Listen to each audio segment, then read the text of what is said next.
Salve, galera do Netflix! Estamos de volta. Será que estamos de volta realmente? Vou pedir a galera para ir ajudando a gente, porque tivemos alguns problemas técnicos aqui na entrada, mas eu espero que esteja tudo bem. A galera aqui da nossa produção também está ligadinha para saber se a live está realmente no ar, mas eu acho que está. Acho que está realmente no ar. Vou pedir para a galera que está chegando agora não se esquecer de já chegar naquela voadora de like. O like é muito importante para a manutenção do nosso trabalho. E aí você dê o seu sinal de vida, por favor, aqui nos comentários. A live está no ar, a live está com o som ok, o meu som está dobrando, não está dobrando, enfim, ajuda a gente. Perfeito, irmão.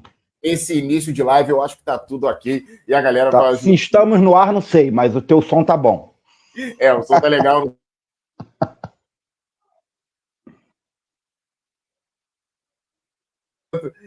Esse é um pré-jogo, a internet está dando uma variada, mas isso não tem nada a ver também com a situação anterior. Esse é um pré-jogo para Fluminense e São Paulo. Fluminense que enfrenta o São Paulo amanhã pela 36ª rodada do Campeonato Brasileiro, às 8h30 no Maracanã. Jogo decisivo. Depois desse jogo, só vão faltar duas outras partidas. O Grêmio fora de casa, lá no Sul, Grêmio que vem bem também nesse momento da temporada, e o Bahia, que a gente encerra a nossa participação em casa. O Fluminense hoje é o 7º.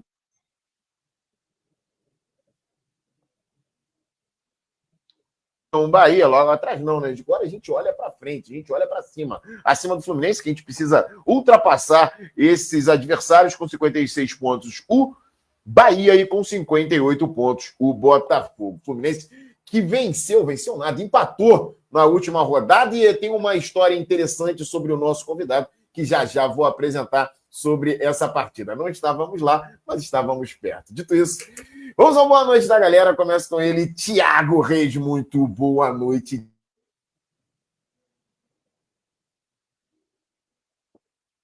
Acho que o Vitor travou, então vamos dando prosseguimento aqui. Boa noite, Vitão. Boa noite, audiência qualificada. Boa noite ao nosso convidado, João. Satisfação recebê-lo aqui. Seja bem-vindo no Netflix na Rede. E é o seguinte, galera, como não temos mais comercial da Líder para dar pontapé inicial no Natal, aqui no Netflix já é Natal na casa do Thiago Reis, então tá liberado. E o meu boa noite especial, ele vai para o prosseguimento da nossa contagem. 13 jogos de Luiz Beldia à frente do Fluminense, 8 jogos sem sofrer gol. O Fluminense tem um padrão, fechamos aquela sequência tenebrosa dos 4 primeiros colocados do campeonato com 8 pontos, 66% de aproveitamento, que nos daria, por exemplo, ao longo de todo o Campeonato Brasileiro, a campanha do Palmeiras.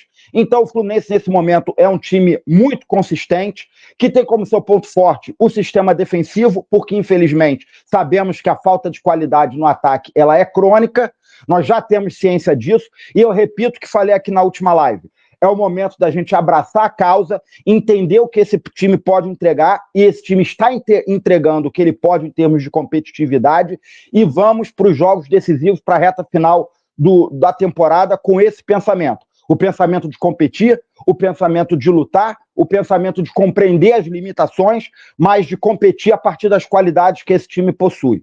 Vamos por mais e, com certeza absoluta, a partir desse jogo contra o São Paulo, com a vaga na Libertadores garantida, a gente vai buscar a vaga direto na fase de grupos. É isso, tem uma atualização sobre o nosso programa técnico, Thiagão. A gente está ao vivo nesse momento, vou te falar. A gente está ao vivo no X, a gente está ao vivo no Facebook, a gente está ao vivo na Twitch, mas no YouTube não fomos, que é o principal, né? Não fomos. Então, a galera da nossa produção está tentando, a dona Karen está tentando aí resolver o nosso problema. Já a gente tenta colocar no YouTube também. Agora eu vou para o boa noite dele, João Pedro Faria. João Pedro Faria, que para quem não conhece, deixa eu dar só trazendo aqui uma atualização. Olha como é que a vida ela é interessante para nós. Eu conheci o João Pedro agora, no último domingo. A gente foi ao show do Waze juntos. Na verdade, não marcamos, não éramos amigos, nem coisa nenhuma desse tipo. Na verdade, nos encontramos exatamente no ônibus a caminho para lá. Na verdade, mais especificamente, chegando por lá, né, João? Então foi muito bacana, a gente trocou uma ideia. Ele conhecia ali o meu trabalho aqui, enfim, dos outros espaços que eu participo também. E aí eu falei para ele, vou te chamar e vou te colocar numa live. Por quê? porque ele é estudante de jornalismo. Olha a coincidência bacana, Tiagão. Olha a vida abrindo Legal. portas, janelas aí pra gente, muito bacana. E aí ele dividiu isso comigo, falou que já trabalha mais ou menos nessa área. Então eu vou pedir para o João se apresentar, falar um pouquinho da história dele nessa produção de conteúdo e o boa noite dele também. Boa noite, Vitor. Boa noite, Thiago. Boa noite, audiência. Primeiro, agradecer ao Vitor pelo convite. Pô, é espetacular. Tô aqui, já tô amando isso aqui. Se quiserem, querendo chamar mais vezes, estamos aí. E agradecer também pelas boas-vindas do Thiago, a todos aí. A gente encontrou, na verdade, no sábado, né? No dia do show do Oasis. Eu falei domingo? Sábado. Foi domingo. Foi quase, né? Então, assim, no sábado. A gente acabou se conhecendo, conversando, e conversando, eu já conheci o trabalho do Vitor, né, como ele adiantou. Eu faço jornalismo, estou no 7º período, daqui a pouco, se Deus quiser, estou acabando aí. Mas é isso. E Fluminense sempre, né?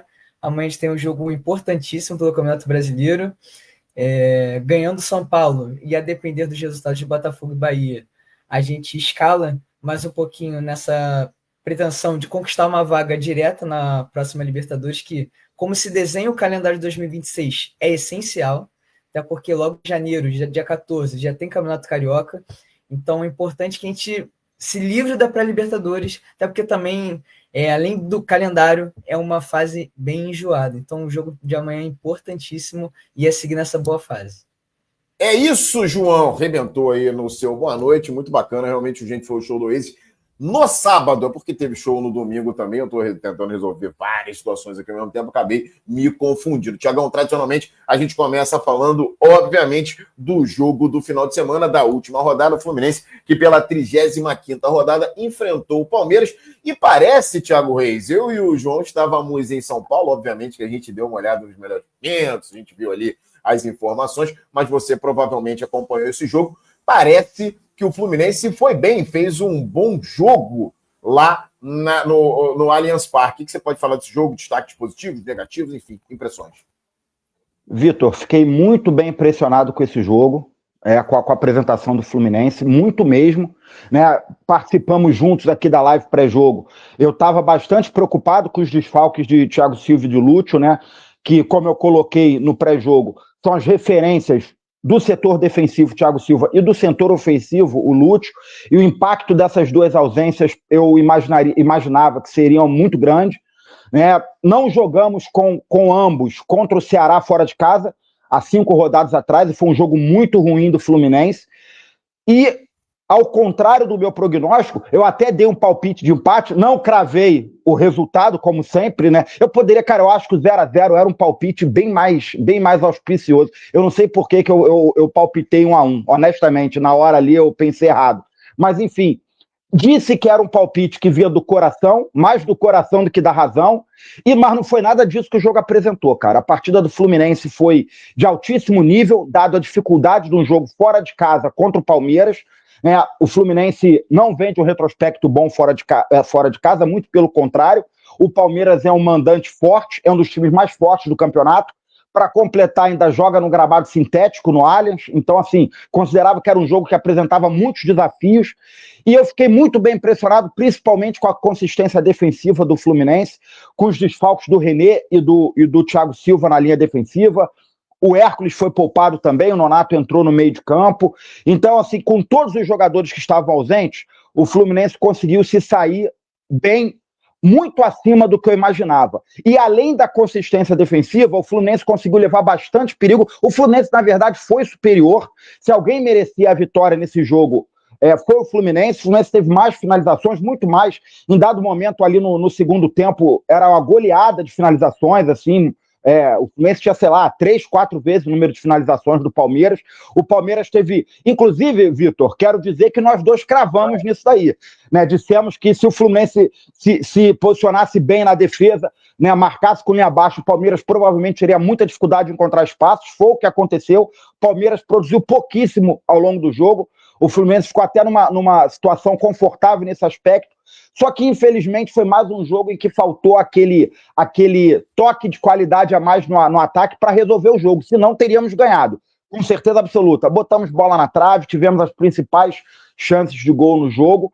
Mas, assim, considerando a dificuldade do jogo e o momento do campeonato, eu acho que esse empate foi muito bem-vindo e, assim, eu não vejo motivo nenhum para lamentar, só vejo, inclusive pela sequência, né? A sequência dos resultados anteriores, principalmente o resultado anterior, que foi a vitória em cima do Flamengo, nos permitia negociar esse empate fora, e aí agora nós temos um jogo dentro de casa em que somos favoritos e precisamos vencer. Né? Aí sim, contra o São Paulo, o Fluminense vai precisar de um pouquinho mais de competência no ataque. É isso, enquanto estávamos no show, falávamos sobre isso, né, João Pedro? Show deles no sábado, e o Fluminense jogando ali no Allianz Parque, a gente recebendo ali as informações de que realmente o Fluminense estava dando uma leve amassada no Palmeiras, pelo menos naquilo que se propõe. E, Tiagão, a gente falou sobre esse jogo, e aí a gente colocou aqui nos palpites, você colocou 1-1 e eu coloquei 2-2, portanto, a gente acertou o empate. Ô, João Pedro, Fluminense, cara, que quando começou essa batalha contra o G4, a gente imaginava o quê? De repente ali eram 4 jogos, vamos lá, eram 4? Não, eram 4 jogos contra o G4, o Fluminense conseguiu 8 pontos de 12 possíveis. Então, realmente, foi bacana, tá sendo bacana esse momento e tá dando essa possibilidade do Fluminense hoje olhar para cima e mirar uma vaga, de repente, direta na Libertadores, né, João? Isso, o Fluminense tem superado as expectativas. Acho que o Zubeldia tem conseguido achou bem rápido o time, na minha visão. Encontrou ali um esquema bom em que a defesa é protegida. E apesar, é engraçado isso, né? O Fluminense tem ganhado jogos de 1-0, ou agora teve um empate 0-0, teve um empate também 0-0 com o Cruzeiro, mas o Fluminense cria, não é por falta de criação. Foi o que o Thiago falou, é aquela questão do capricho. A gente tem uma carência hoje, pode-se dizer que é uma carência, apesar de termos 3 centroavantes, né, o John Kennedy Cano e o Everaldo, a gente tem uma carência na centroavância e isso faz com que a gente não consiga placares mais elásticos, né? Mas falta de criação não está tendo. Mesmo sem o Acosta no sábado, a gente criou, o Canóbio finalizou na trave, a gente tem um Serna que cria também, fez gol contra o Mirassol, a bola desviou, mas fez gol contra o Flamengo. Então, assim, é curioso isso. Apesar de placares curtos, o Fluminense cria. Falta caprichar.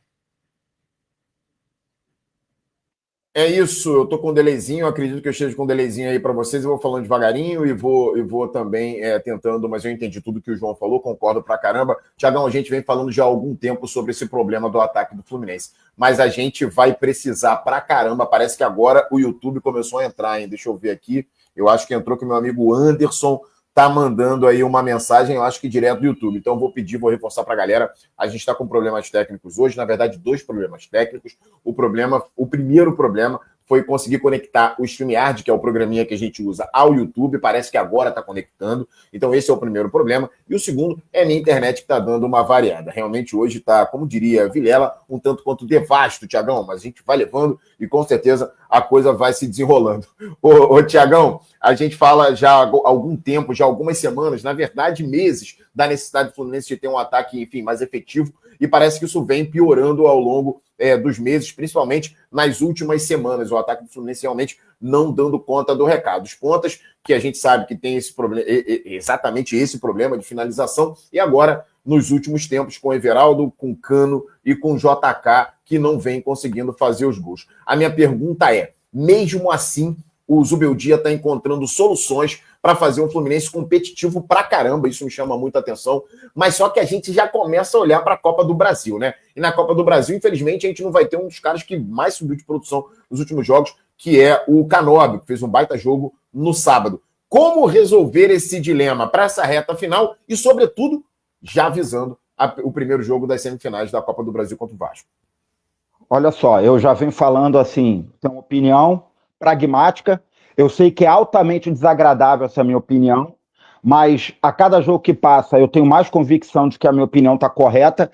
Na verdade, não tem como solucionar. Não existe solução. O que possibilita que o Fluminense seja competitivo é o que está acontecendo. É o Fluminense sofrer pouquíssimos gols. Eu não sei se a galera se deu conta, assim, enfrentamos os 4 líderes do campeonato e nesses 4 jogos só sofremos um gol, que foi um gol de pênalti originado numa pichotada do René dentro da área. O sistema defensivo está funcionando muito bem. Então, assim, se você não sofre gols, ou se você sofre pouquíssimos gols, a sua chance de encontrar resultados de empate ou de vitória, mesmo tendo pouca capacidade de resolver as jogadas de ataque, pouca eficiência ofensiva, a sua chance de conquistar resultados aumenta. Eu acho que assim, o Zubeldia entendeu isso e está investindo nisso. Eu acho que a gente precisa compreender que a maneira do Fluminense ser competitivo nessa reta final de temporada é essa. O Fluminense, sendo consistente defensivamente, sofrendo pouquíssimos gols, ele sempre estará dentro dos jogos e sempre estará dentro do confronto de mata-mata na Copa do Brasil, mesmo com as dificuldades de resolver as suas jogadas ofensivas. Infelizmente, assim, a gente chega... o problema da centroavança é crônico, mas eu acho que a gente chega no pior momento desse problema na temporada, porque realmente, cara, assim, são sei lá, 2 gols ou 1 ou 2 gols de centroavante nos últimos 20 e poucos jogos, né? Um gol do John Kennedy, um gol do Cano, Everaldo não fez nenhum gol aí há trocentos mil jogos que ele esteve em campo.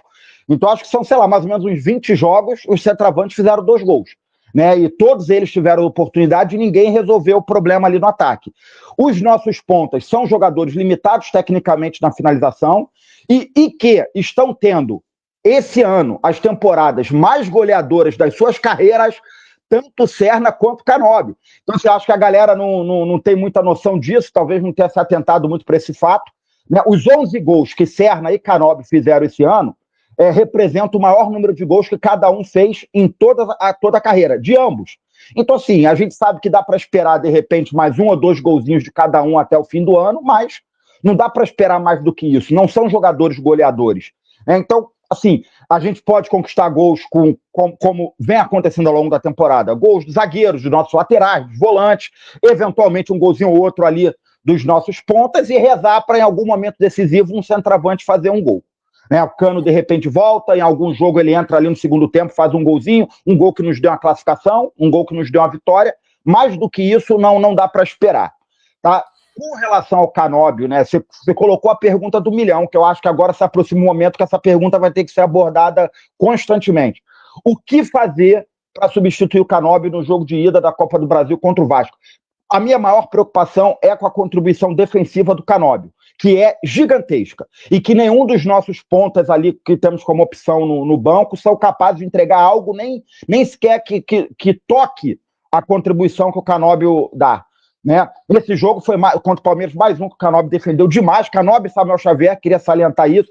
Cada um fechou um lado de campo, fecharam com maestria, né? O Samuel defendeu demais, recuperou 10 bolas no jogo, que é um número assim muito alto, né, para um lateral que nem é um exímio marcador, né? O Canóbio, ilustrando muito bem o que eu venho falando aqui, o Canóbio jogou no lado esquerdo da defesa do Fluminense, que é o lado onde estava jogando o Alan do Palmeiras, que era o lado mais agudo do Palmeiras, diferentemente do que aconteceu contra o Flamengo, em que o Canóbio jogou na direita, onde estavam jogando Samuel Lino e o Ayrton Lucas. Então o Canóbio sempre joga do lado mais agudo do adversário, exatamente pela capacidade que ele tem de contribuir defensivamente. Então, nesse aspecto, assim, eu não sei o que se passa na cabeça do Zubeldia, honestamente, mas na minha visão, essa disputa ali estaria entre o Nonato e Lima, cara. Eu não colocaria Keno, não colocaria Soteldo de jeito nenhum no lugar do Canóbio nesse jogo, né? Mas não sei o que o Zubeldia vai fazer, cara. Vamos ver se esses próximos jogos ele dá algum indício e eu vou ficar fazendo aqui o Sherlock Holmes, tentando deduzir alguma coisa a partir das ações do Zubeldia durante esses 3 jogos. Galera, porque na verdade, Tiagão, a gente fica atento no Sherlock Holmes na Esperi, né? Ficar velho é ruim pra caramba, João. Você que é garoto de tudo, então isso é muito bacana. Eu adoro ser velho. De verdade. Você pode ser velho, Tiagão? Adoro. Qual a melhor vivência, experiência de ser velho, Tiagão? Porque me fala aí, eu tô querendo saber. Ah, cara, eu não sei, isso aí é um aspecto pessoal meu. Toda vez que eu mudo de década, eu fico feliz pra caramba. Eu acho que é porque eu sou um velho precoce. Eu me sentia com 30 anos antes de fazer 30, me sentia com 40 antes de fazer 40, então quando eu fazia, eu me encaixava com o que eu já sentia de mim mesmo. Então, assim, eu tô com 45, eu já tô mais pra 50 que pra 40. Então, quando eu fizer 50, eu vou ficar feliz da vida. Ô, Tiagão, eu acho que é isso. Eu sou velho precoce. Ô, Tiagão, acho que a única vantagem é pelo menos não morremos, né? Estamos vivos, estamos seguindo, estamos na caminhada. Não, pô, peraí, a gente tá jovem, cara, a gente tá com uns 40 anos de vida pela frente ainda, calma. Deixa eu te falar. Eu ia falar isso pelo seguinte, porque, ô João, vivendo tanto tempo na arquibancada, essa vivência de torcedor há mais tempo, né? Obviamente, que vocês mais jovens, a gente começa a perceber nos detalhes, né? Nas nuances, realmente naquelas pequenas aspas que a gente consegue perceber, até no silêncio dos treinadores, nas entrevistas coletivas, enfim, em todas as outras coletivas, em todas as outras entrevistas, a gente acaba pegando. Então, a gente vai ficar bastante atento a isso. Eu quero saber de você, João, o seguinte, a gente já vem falando há muito tempo, eu já sei a opinião do Thiago em relação a isso, é até parecida pra caramba com a minha, mas a gente vem buscando aí uma solução. Qual seria, na sua opinião, a solução para o ataque do Fluminense? De repente, mexer ali nas peças, colocar, de repente, um Serna de falso 9 e você complementaria com o Riquelme, com o outro jogador, ou mexer no esquema tático para tentar resolver? Porque do jeito que está bastante complicado. Ou você deixaria do jeito que está, porque não tem muita solução. Como é que você vê o ataque do Fluminense nessa reta final, né? Nesse processo final de Campeonato Brasileiro e Copa do Brasil? Olha, a solução eu não tenho. Mas eu acredito que o Zubeldia não deve O que te mudar agradaria muito. mais? O que te agradaria Olha, mais? é difícil, porque assim, você vai jogar num 4-4-2, teria ali no meio campo Hércules, Martinelli, o Acosta e mais um. Se botar o Nonato, desagrada a torcida. Se botar o Lima, desagrada a torcida. Se botar o Bernal mais recuado, vai desagradar a torcida. Então, assim, eu até sou a favor do 4-4-2, mas quem entraria ali? Porque eu não gosto do Lima centralizado. Para mim, o Nonato, quando entra, tem sido menos um. Então, assim, é difícil. Faltam peças, porque, assim, é um elenco redundante. São peças muito parecidas e ninguém que faça a diferença. Eu acredito que, assim, o Canóbio, como o Thiago falou, como você também pensa, Vitor, cara, ele é um pulmão. Assim, ele contra o Flamengo foi um absurdo. E é curioso que, assim, quando o Zubeldia chegou, o Canóbio e o Serna, para mim, deram uma caída. Mas, nesse momento, estão em viés de alta. E assim, pô, pro brasileiro ótimo. Agora, para a Copa do Brasil, que a gente vai ter um desfalcaço, que é o Canóbio, né? Quem diria isso há um tempinho atrás? Então, assim, porque marcar, eu acho que, para mim, contra o Diniz, a melhor maneira de se jogar é marcar pressão. Mas se você jogar no 4-3-3, com o Serna de um lado, com o centroavante, e alguém no lugar do Canóbio, quem vai ser? O Keno para marcar pressão? Não vai rolar. Soteldo, para mim, muito menos. E ainda conta a questão da estatura. Então, assim, talvez o primeiro jogo eu iria no 4-4-2. E, assim, agora, quem entraria no lugar? Talvez o Lima por ser melhor, mas eu não gosto dele centralizado, né? Mas, e aí você vai ficar um pouco mais defensivo, talvez. Agora, depende muito do centroavante, de como vai estar o centroavante no dia. Eu espero que o Germancano não está fazendo uma temporada, pô, legal. Mas, cara, é goleador, ele pode colocar uma bola para dentro. Agora, eu não quero mais ver o Everaldo dentro de campo. Então, assim, é complicado. Essas alternativas a gente já pensou pra caramba, João. Eu tô contigo pra caramba, eu pensaria em alguma coisa, mas, Thiago, é muito complicado você pensar em alternativas no momento que o time está sendo competitivo e não está conseguindo fazer o jogo. Você manteria, o Thiagão? Eu manteria, vou explicar por quê. Porque ninguém do banco vem pedindo passagem. Então, assim, a gente só tem certeza daquilo que a gente não gosta. Mas a gente não tem nenhuma sugestão daquilo que a gente gosta. Como o João Pedro falou, não quero ver. Cara, o Cano tá machucado de novo, não está disponível. John Kennedy teve uma sequência como titular, estava significativamente pior do que o Everaldo, gente. Então, assim, não existe solução. Eu acho que a gente precisa abraçar a causa, parar de ter essa necessidade de ter esperança de encontrar solução, entender que ela não existe. E aí, por que eu não mudaria o esquema? Porque a contribuição defensiva do Serna e do Canóbio faz parte fundamental da estrutura desse time hoje. Então, assim, mudar o esquema tático para supostamente jogar no 4-4-2, tirar o centroavante e soltar o Serna e o Everaldo lá na frente, honestamente, gente, pelas limitações que a gente já sabe que esses jogadores têm, eles vão responder pra gente, parafraseando o Alexandre Pires, vão falar o seguinte: o que eu vou fazer com essa tal liberdade? Porque a melhor qualidade de Serna e Canóbio é o comprometimento tático, é a contribuição com o sistema defensivo, é jogar pro time. Aí você vai formar um quarteto de meio de campo para esses dois jogadores jogarem soltos lá na frente, que é exatamente onde eles encontram maior dificuldade, que é no último terço do campo, dentro da área, da intermediária para dentro da área, onde esses jogadores mais demonstram a sua falta de qualidade. Então, assim, tirar o Serna e o Canóbio da função que eles estão fazendo, de marcar fechar as duas linhas de 4, marcando pelos lados e contribuindo muito defensivamente, quando a maior qualidade do time é o sistema defensivo, eu vou mexer no que está dando certo em prol de uma solução que, na minha visão, ofensivamente, não vai resolver os problemas do time. Cern e Canóbio não vão resolver o problema do nosso ataque jogando com mais liberdade lá no ataque, lá na frente. Então, assim, deixa eles fazendo o que eles estão fazendo, deixa o Everaldo dando cabeçada, brigando pela bola da ligação direta contra os zagueiros, marcando pressão na saída de bola, fazendo perto, pressiona, porque a única coisa que ele consegue fazer hoje é isso, é duelar fisicamente e... Aí o João Pedro, concordo plenamente no que ele falou, melhor estratégia contra o Vasco, do Diniz, é marcar pressão, é investir numa marcação na saída de bola e não perde, pressiona muito intenso. E para isso, o nosso melhor atacante é o Everaldo, cara, porque ele marca, ele é o único que marca, ele só joga porque ele é o centroavante volante. Eu repito aqui, os nossos atacantes são atacantes volantes. A gente precisa entender isso e é com esse poder de entrega física, de marcação, desses atacantes que a gente pode chegar às vitórias. Não vai ser com qualidade técnica, com um grande poder de finalização. Essa possibilidade, para mim, é totalmente inviável. Com esses atacantes disponíveis, é inviável. Ô, João, interessante que a gente vai chegando na reta final da temporada, a gente já falou sobre esse tema, agora tem aqui a nossa pauta, falando agora sobre a projeção para 2026. A gente sabe que ano que vem o calendário está bastante apertado, está apertadíssimo, na verdade.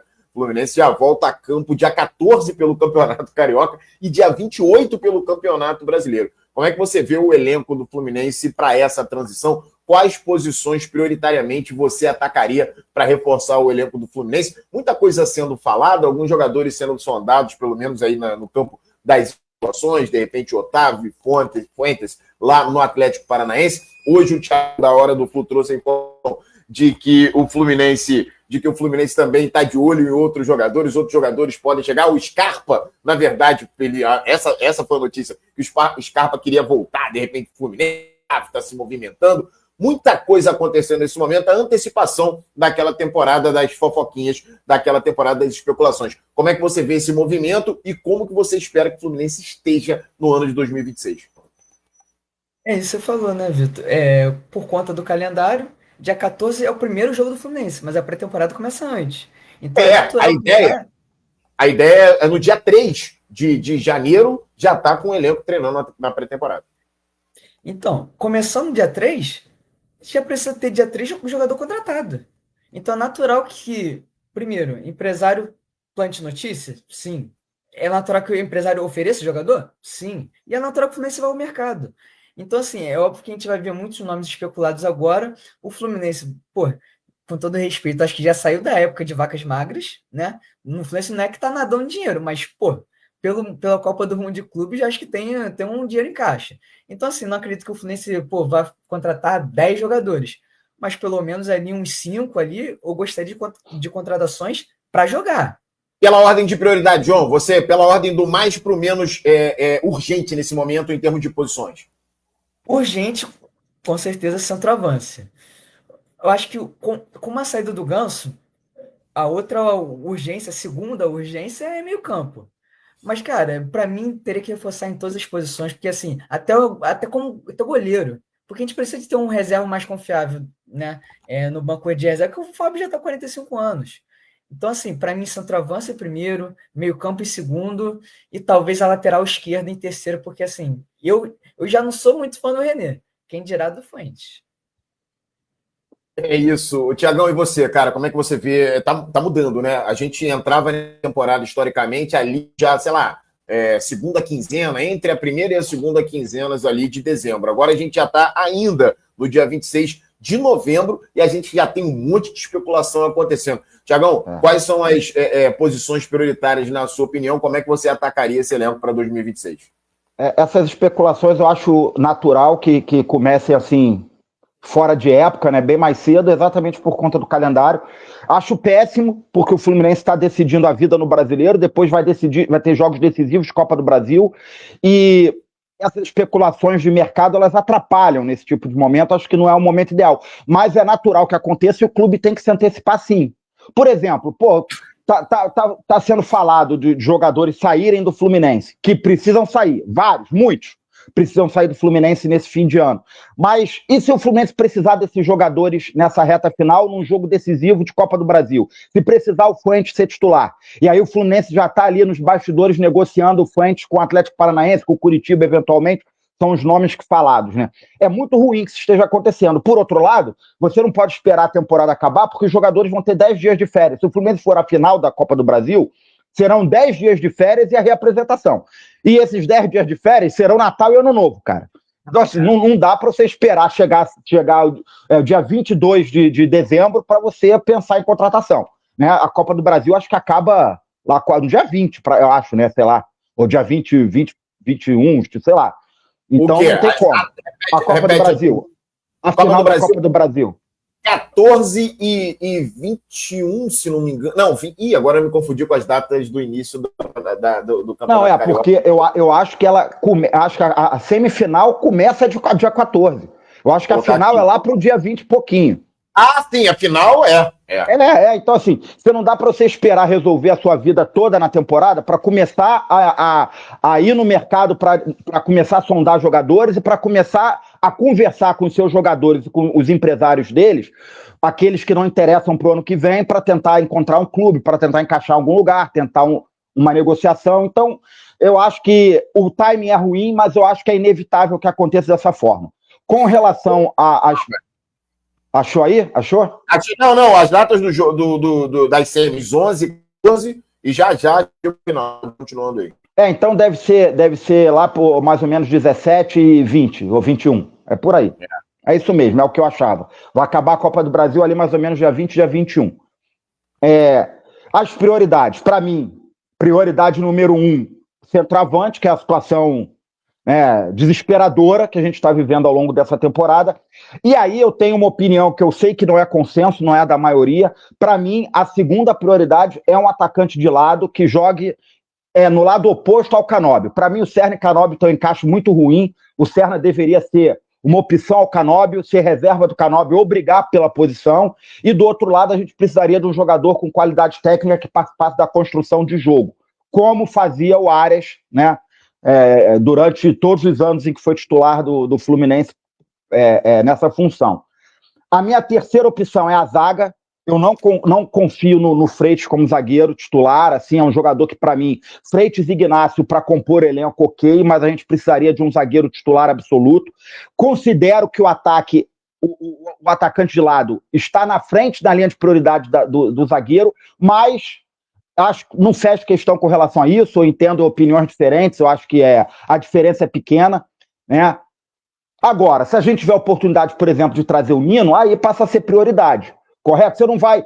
não, eu considero que o atacante de lado está na minha linha de prioridade na frente, eu não vou contratar o Nino antes de contratar o atacante de lado. Não, se tiver chance de negociar pelo Nino, eu vou com tudo e depois eu busco o atacante de lado dentro do que o mercado apresentar para mim.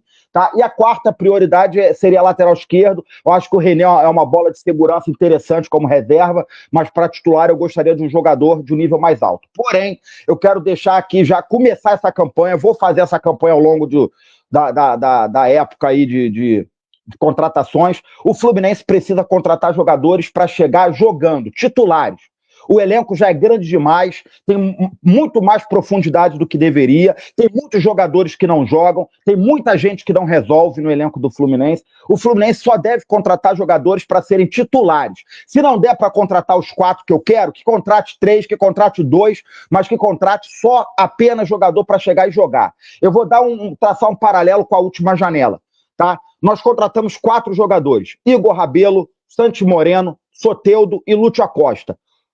O único que joga, que é titular e que contribui significativamente para o time é o Lúcio Acosta. Os outros 3, honestamente, gente, não servem para nada. Se não tivesse esses 3 jogadores no elenco, não faria diferença nenhuma. Então teria sido muito mais vantajoso, além do Lúcio, no lugar de ter contratado 3 jogadores, ter contratado só um que hoje fosse titular. Teria sido muito mais interessante. Se o Fluminense, no lugar de ter contratado esses 3 jogadores, tivesse contratado um atacante de lado titular ou um centroavante titular, o time hoje estaria num nível bem melhor do que está agora. Imagina uma outra contratação do nível do Lúcio. teria feito muito mais diferença do que esses 3 jogadores que não servem para absolutamente nada. Então, na próxima janela, a gente não pode cometer esse erro de contratar 6, 7, 8 jogadores e desses 6, 7, 8, a gente ter 4, 5 que mal jogam. Então, se for para trazer jogadores que mal jogam, que contrate só 2 ou 3 que joguem.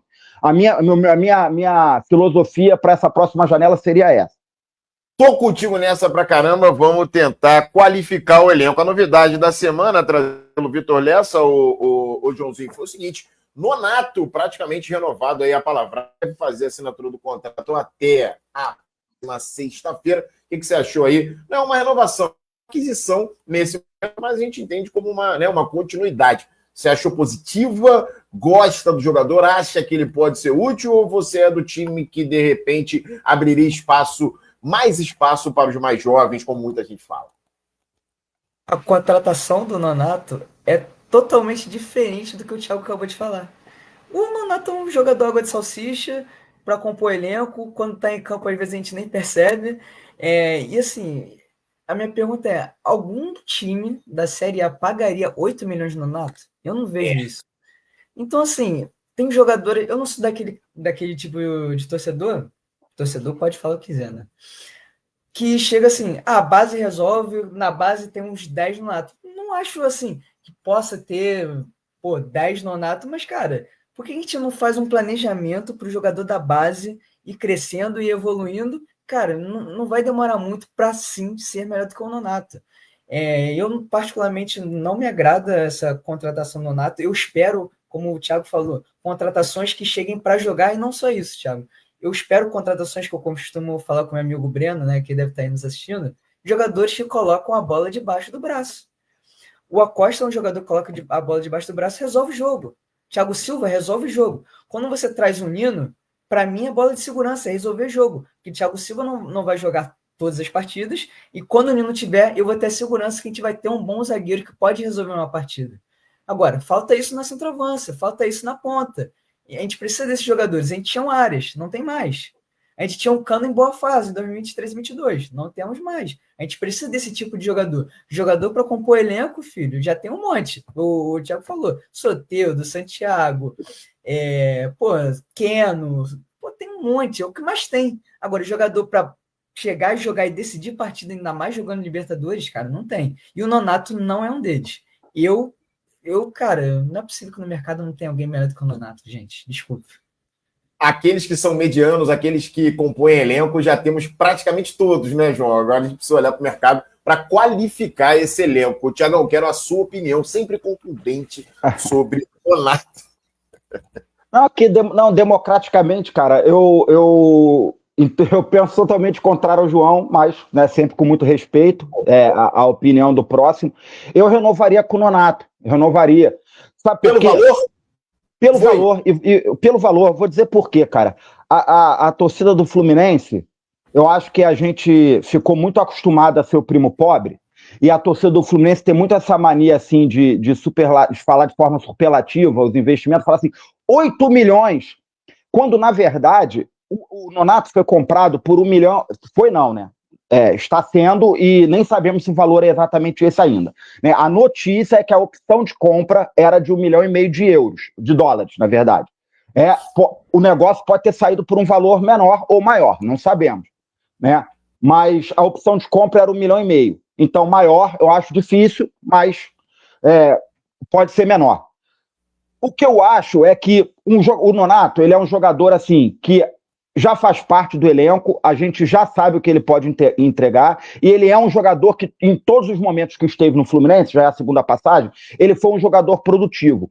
A volância é o setor que menos me causa preocupações no elenco do Fluminense. É a posição mais bem resolvida. Nós temos 2 bons titulares, nós temos o Nonato e o Bernal, que são reservas ali que seguram as pontas. Considero que deva ser dado mais espaço para a base, principalmente para o Wallace Davi. E aí eu acho que o jogador que deve sair é o Otávio, e que parece que a movimentação é para o Otávio sair mesmo, não deveria nem ter sido contratado. Né? Eu acho que o Wallace Davi é primeiro volante, ele não joga na mesma função do Nonato. Tá? O Bernal, eu acho que é um jogador que a qualquer momento vai ser negociado pelo Fluminense, vai ser vendido, em algum momento vai chegar uma proposta interessante, o Bernal vai sair, e o Wallace Davi vai assumir ali a reserva imediata do Martinelli, que vem sendo o nosso primeiro volante. Então, eu acho que assim, a presença do Nonato no elenco, ela resolve, não é uma solução para time titular, mas resolve problemas na formação de elenco, que sem ele o Fluminense teria aqui no mercado. E assim, um jogador com nível de Série A de futebol brasileiro, com 27 anos como o Nonato tem, é difícil você comprar por menos de $1 milhão, gente. A gente fica com essa ideia de anos atrás, o mercado mudou muito. Hoje em dia, jogador jovem, de nível de Série A, você não compra mais por $500 mil, por $300 mil, não existe mais isso. Então, assim, jogador de 3 milhões de reais, você não compra um jogador consolidado na Série A e jovem. Você compra ou uma aposta muito grande, um jogador de Série B, ou você pega um veterano que você pode até trazer de graça, ou até com investimento menor, como o Fluminense trouxe o Otávio com investimento menor. Mas assim, é um jogador já veterano, no outro momento da carreira. De verdade, eu não acho que esse valor pago pelo Nonato é um valor alto. Impressiona quando a gente fala assim, 8 milhões de reais. Mas hoje no mercado, jogador de 2 milhões de reais, de 3 milhões de reais, não é jogador da primeira divisão do futebol brasileiro. A realidade do mercado é essa. Mas, Tiagão, deixa eu jogar só um fator complicador, uma pimenta aí na sua opinião, que eu respeito pra caramba, mas eu tô mais pra opinião do João nessa. Assim, tá, beleza.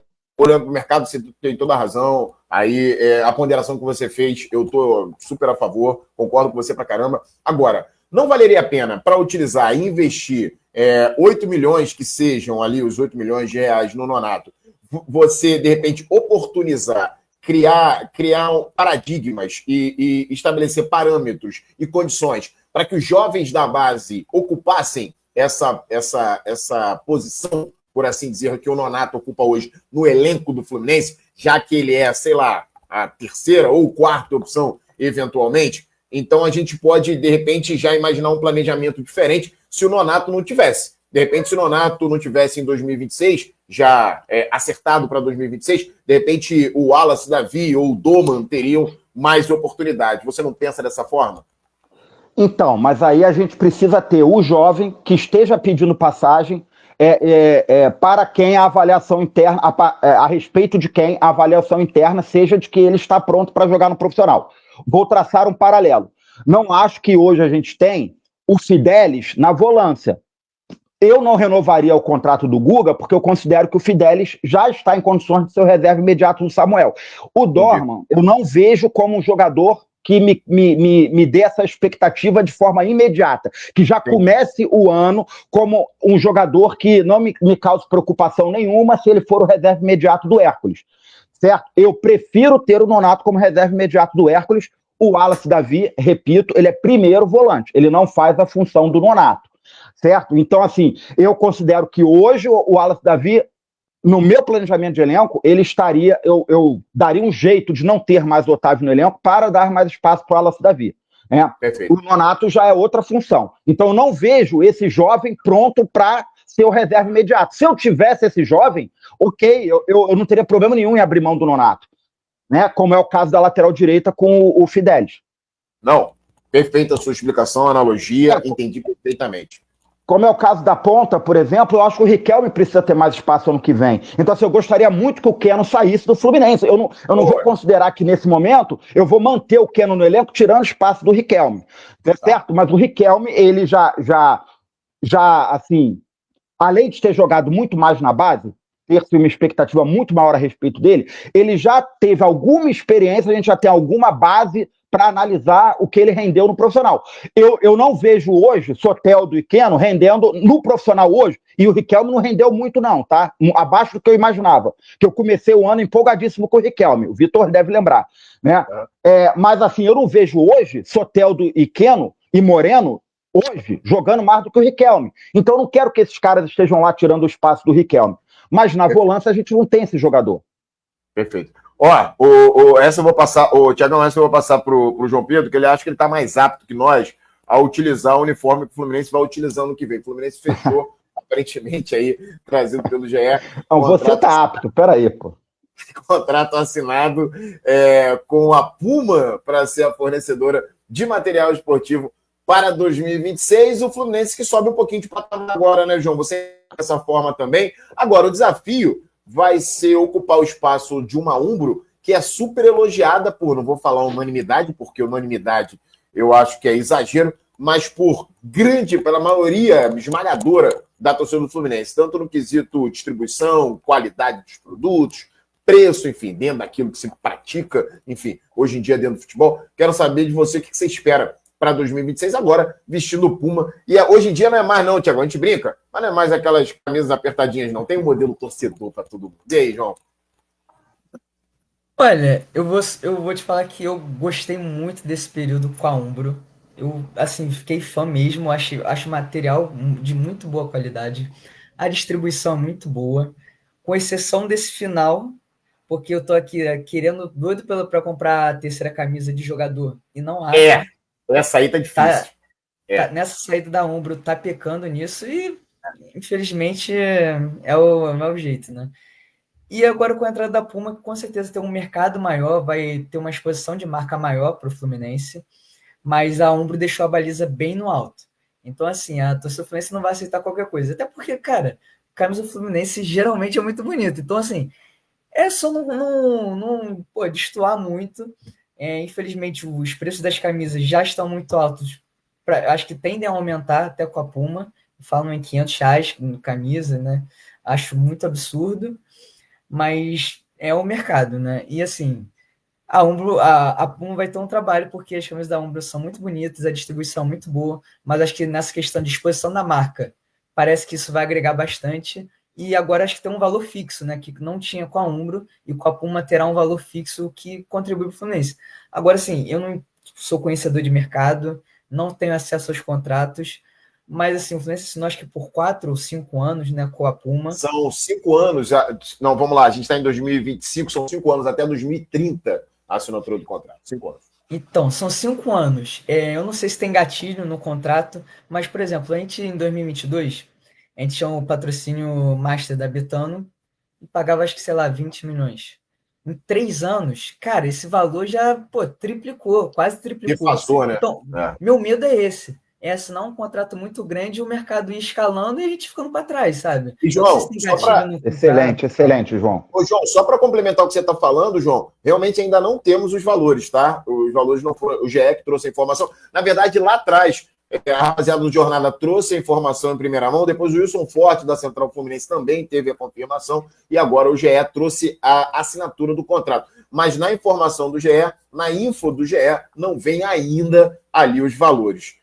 Tiago, e você, meu camarada? A expectativa sua é similar à do João? Tá, minha preocupação era exatamente essa do João. Se não vou ser precipitado de criticar aqui, eu gosto de ser incisivo e tal, mas eu tenho que ser coerente, assim, ser um pouco racional, né? Não vou criticar porque a gente não sabe valores, a gente não sabe se esse valor pode ir aumentando ao longo do período de contrato, mas a princípio, 5 anos.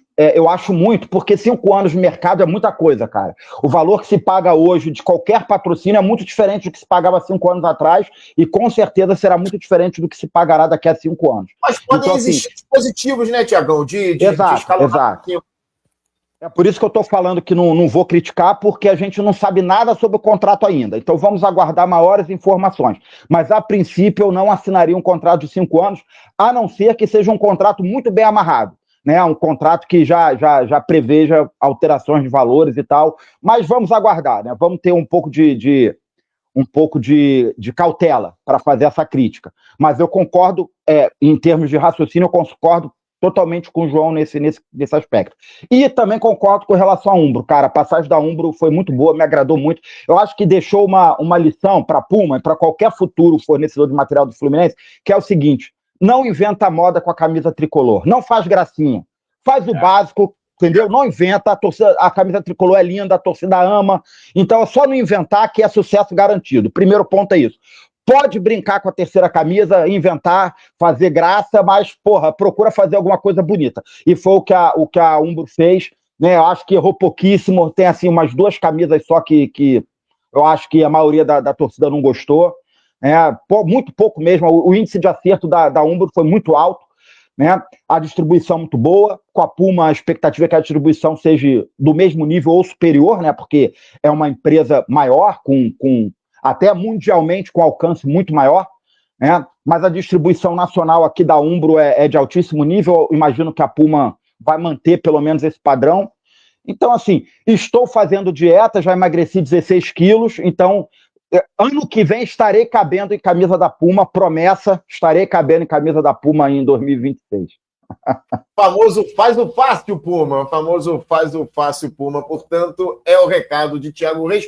Joãozinho, vamos falar um pouquinho de amanhã. O Fluminense volta a campo pela 36ª rodada do Campeonato Brasileiro. Enfrenta no Maraca, às 8h30, o São Paulo, que vem com muitos desfalques. João, quero saber de você a sua expectativa para esse jogo de amanhã. E quero saber se o Fluminense é favorito, na sua opinião, ou favoritaço. O Fluminense beira o favoritaço. Por quê? Joga em casa, e em casa o nosso retrospecto é muito bom. Tá em viés alta, e como você falou, o São Paulo tá cheio de desfalques. Eu vi que o São Paulo tinha 15, mas o Rafael Tolói pode voltar. Não sei se ele começaria de titular, ele treinou, acho que normalmente hoje. Uma pergunta, João. Você tem informação? Reforço pra gente. É reforço pra gente se o Tolói jogar. Ô, João, você tem informação, ô Thiago, se o Luciano já era desfalque? Porque eu vi uma notícia aqui agora. Não.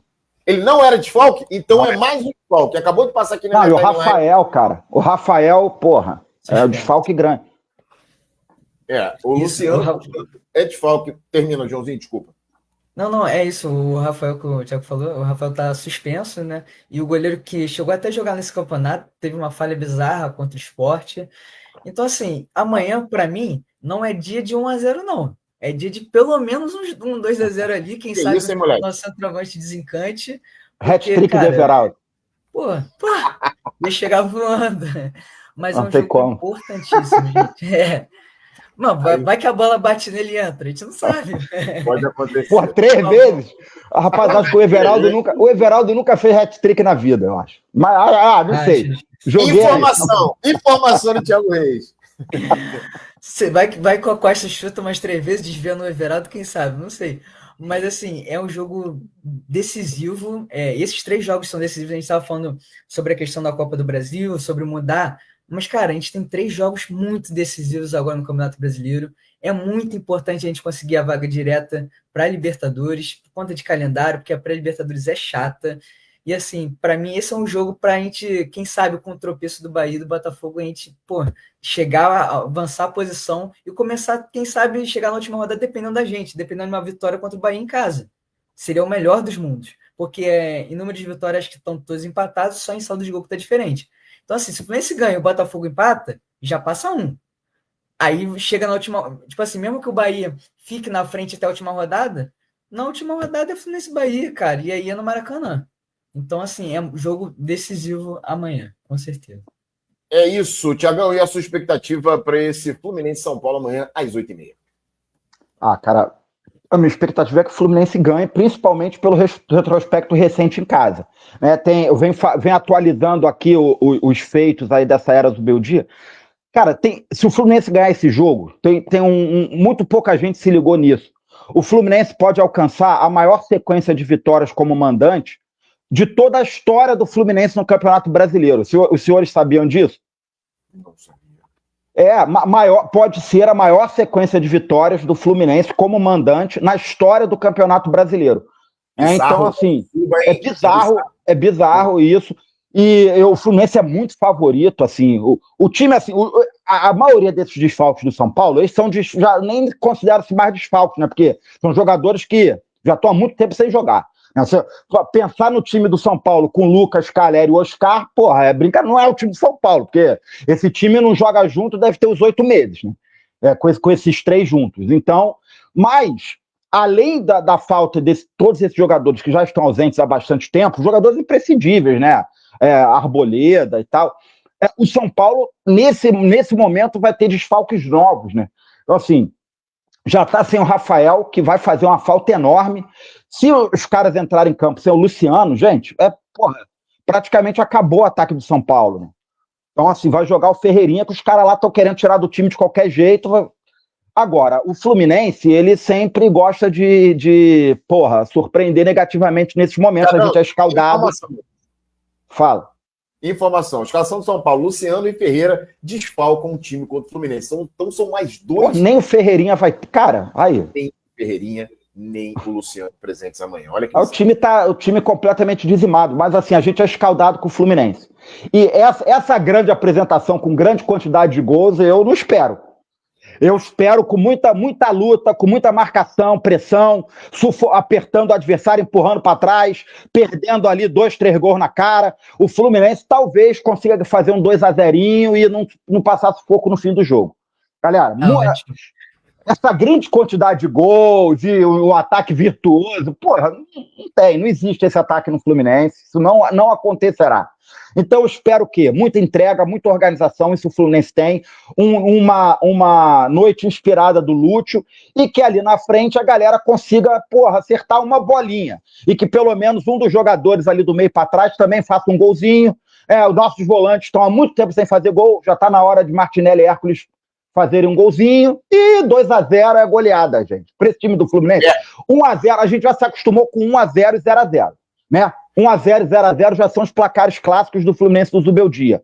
Então 2-0, é goleada. A realidade é essa. E para fechar uma informação, na verdade uma análise importante para essa semana, Joãozinho, falar sobre eleições do Fluminense, dia 29, portanto, próximo sábado, de 8 às 17. O Fluminense vai aí, os sócios que estão aptos vão eleger o próximo presidente Fluminense para o próximo triênio. Não sei se você vive a política do Fluminense, mas como torcedor, obviamente, que você pode falar a sua expectativa, o que você acha que vai acontecer. Você acha que vai pender mais para o lado da situação, para a oposição? Como é que você vê o cenário político do Fluminense neste momento tão importante? Olha, é uma eleição com certeza de mudança, porque assim, o Mário já foi eleito por 2 mandatos, agora o Matheus Montenegro, tudo bem que o Mário faria parte da gestão do Matheus, e o Ademar Arrasca que entra com uma novidade depois da desistência do Rafael, infelizmente também por conta do falecimento do Dr. Celso. Mas assim, é uma eleição que, cara, é até difícil de analisar porque tem muitas bolhas. Tem bolha do Twitter, tem bolha do barzinho, tem bolha de amigo, cada bolha é de um lado. Então, Mas você vê diferença nessas bolhas, ô João, pelo que você percebe? Olha, eu vejo, mas ainda assim parece ter uma vantagem do Mário, e eu acho que assim, você estar no governo atual, ainda mais com a questão dos sócios de Laranjeiras, isso é muito forte. Isso pende mais para, vamos dizer assim, para a situação. Então, assim, eu acredito que o Mário larga em vantagem. Agora, eleição, tudo pode acontecer, né? Na verdade, não é o Mário, é o Matheus, mas eu entendi isso. Exato, perdão, Matheus. Mas é compreensível, a gente praticamente entende o Matheus como uma extensão do Mário. O Matheus é como se fosse assim um gêmeo siamês do Mário. Não, porque daqui a pouco vão falar que eu tô indo para um lado, assim, mas não, eu acabei cometendo equívoco, e aí, mas é o Matheus, né, que tá aí concorrendo na seleção com a Ademar Arrasca. É isso. E você, Thiagão, qual a sua expectativa para esse pleito? A gente já falou bastante sobre isso, mas agora que já falamos. Não tem jeito. Não, cara, esse processo para mim surpreendeu muito, né? Foi uma campanha eleitoral curta, mas com muitas reviravoltas, surpreendentes, muitos plot twists, falecimento do Celso Barros, né? Eu não estive aqui na live pós-falecimento, e assim, até nesse momento aqui, é a primeira vez que estou tendo essa oportunidade de manifestar meus sentimentos para a família do Celso Barros, um ilustre tricolor, alguém muito importante na história do Fluminense, com erros e acertos, como todo ser humano, mas assim, o papel de Celso Barros, de fato, foi fundamental. Eu e Vitor vivemos muito intensamente essa época e sabemos a diferença que fez aquele momento ali, o patrocínio da Unimed, gente, tirou a gente de um buraco, de um sentimento muito ruim, onde a gente se sentia realmente em momentos de contratação, de pensar em contratar grandes jogadores, o torcedor do Fluminense se sentia assim, não era o primo pobre, a gente se sentia o primo miserável, era um negócio assim, terrível, era um sofrimento muito grande, e a Unimed tirou a gente desse limbo, nem limbo, cara, tirou desse fundo de poço, né? Mas muitas coisas aconteceram de forma surpreendente, por caminhos tortuosos. Houve a união da oposição, né? Acabou que no final das contas houve uma posição unida em torno do nome do Ademar, que para mim surpreendeu demais. No início da campanha eu inclusive apostava que o Ademar seria alguém que retiraria a candidatura para apoiar uma união de oposição e que seria o Celso Barros. Não aconteceu nada disso, foi tudo diferente. Acho que por isso a eleição vai ser um pouco mais apertada do que eu imaginava, só que eu acho que o Matheus ganha ainda com uma certa margem de diferença, com uma certa tranquilidade. Por quê? Existe todas essas bolhas, mas nada disso é o que decide a eleição. O que decide a eleição é o condomínio, cara. A eleição do Fluminense é quase uma eleição de condomínio. Né? Por isso que assim, o meu apelo é que o sócio futebol vá votar, faça o esforço, não vai ter voto online, infelizmente, só vai ser possível votar em Laranjeiras. Quem tiver condições, faça um esforço, quem está apto a votar, é sócio futebol há 2 anos adimplente, vá votar, compareça, exerça a sua cidadania tricolor, isso é importantíssimo, você é o representante do torcedor do Fluminense, né? Faça esse esforço, vá lá e manifeste a sua opinião, seja ela qual for. Não estou aqui defendendo nenhum tipo de voto, opinião, nem para um lado nem para o outro. Estou defendendo que o sócio futebol vá votar, porque é muito importante que o torcedor do Fluminense tenha um impacto maior do que normalmente tem no processo eleitoral do Fluminense. E o torcedor ele é representado pelo sócio futebol. Né? Os sócios do clube social são os que decidem aquele nicho de clube social, aquele nicho de esportes olímpicos, de sócios atletas, no final das contas, são quem sistematicamente decidem a eleição do Fluminense. E nem sempre representam o que pensa o torcedor do Fluminense. Então é muito importante que o torcedor se faça representar pela presença dos sócios de futebol votando nessa eleição. O meu apelo é esse. É isso, Joãozinho. Agradecer imensamente a sua participação. Rebentou aí nesse primeiro... a sua estreia aqui no Netflix na rede. Espero que tenha sido apenas uma estreia. Vamos assinar contrato, Vitor? Opa, eu vou mandar. Vamos. Vou mandar. Lembra do antigo fax? Mandar aquele fax agora tem. Vamos mandar o fax. Assinatura eletrônica para o nosso Joãozinho. Joãozinho, muito obrigado, meu camarada. Seu destaque final, você não sai daqui sem dar o seu palpite, né, Thiago? Ele vai acertar, com certeza ele vai acertar. Eu primeiramente agradeço muito o convite do Vitor e o Thiago aqui também, né? E a toda a audiência que está aí nos assistindo. Pô, tô muito feliz. Se mandar o contrato, eu assino. Já tô com a caneta separada aqui. Não, mas muito obrigado mesmo. Foi um ótimo papo. E assim, como eu falei, jogo importantíssimo amanhã. O nosso rival da Copa do Brasil está numa pressão enorme. Não se decidiu ainda se fica, se desce. Parece que diretoria e comissão técnica estão de um lado e jogadores estão de outro. E a melhor maneira de nos blindar de qualquer problema de bastidor, qualquer coisa, é ganhando. É conseguir nossos objetivos no Brasileiro para chegar na Copa do Brasil bem, já quem sabe com uma vaga direta na Libertadores e com foco total, sem pressão psicológica anterior a isso, porque a Copa do Brasil esse ano é muito importante. E é isso, considerações finais, palpite? Placar. Placarzinho, maroto. Se não for roubar o placar de ninguém, 2-0, um gol em cada tempo. Ele prometeu muito, entregou pouco, hein, Thiagão? Porque ele faz muitos gols. Ele falou hat-trick do Everaldo e falou... rapaz, na hora do palpite, não sou só eu, não. Na hora do palpite, todo mundo quer acertar. Aí faz o quê? Dá aquele palpite conservador, pragmático, né? O palpite resultadista. Muito obrigado. Valeu, João. Tá valendo. Thiago Reis, mais uma vez, muitos problemas técnicos, mas estamos entregando mais um Netflix Rede. Muito bom, aliás, diga-se de passagem. Seu palpite está no final. Pô, primeiro quero agradecer a presença do João, dar parabéns, estava soltinho, tirou onda mesmo, de verdade, tirou onda. Porra, palpite, cara, olha só. Eu vou ser mais resultadista do que o resultadista. 1-0. Porque eu quero acertar, cara, eu não posso acertar 3 palpites no ano, irmão. Eu acho que eu vou acelerar agora. Contra o Palmeiras, a gente acertou o empate, mas erramos o placar. Meio ponto. É aquela minha regra que vale meio ponto, mas que essa regra nunca foi aprovada. Você foi de 1-1, 2-2. 1-0 é o meu palpite, porque já nos acostumamos com a goleada. A goleada manista virou agora a goleada zubeldista, 1-0. Eu vou de... Valeu, Thiagão. Eu vou de 3-1, porque vocês... Eu poderia ir de 2-1, por exemplo, mas eu vou homenagear, vou relembrar 2008, aquele gol do Washington, Coração Valente, aquele jogo foi 3-1, né, Thiagão? Que momento, hein? Aquele jogo foi 3-1. Eu estava no Maracanã. 3-1. Estava no Maracanã? Estava.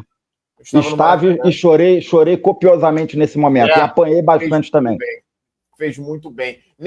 Apanhei porque eu tinha acabado. Eu não vi o gol. Eu estava sentado, desisti, falei que não dava mais. E saiu o gol, meus amigos me bateram porque eu falei que não dava mais. Cara, eu me lembro que nesse gol eu peguei meu irmão pelas pernas, assim, ó. E meu irmão é um sujeito de 1,85 m e quase mais pesado que eu. Eu levantei, a juventude, não é nada como a juventude.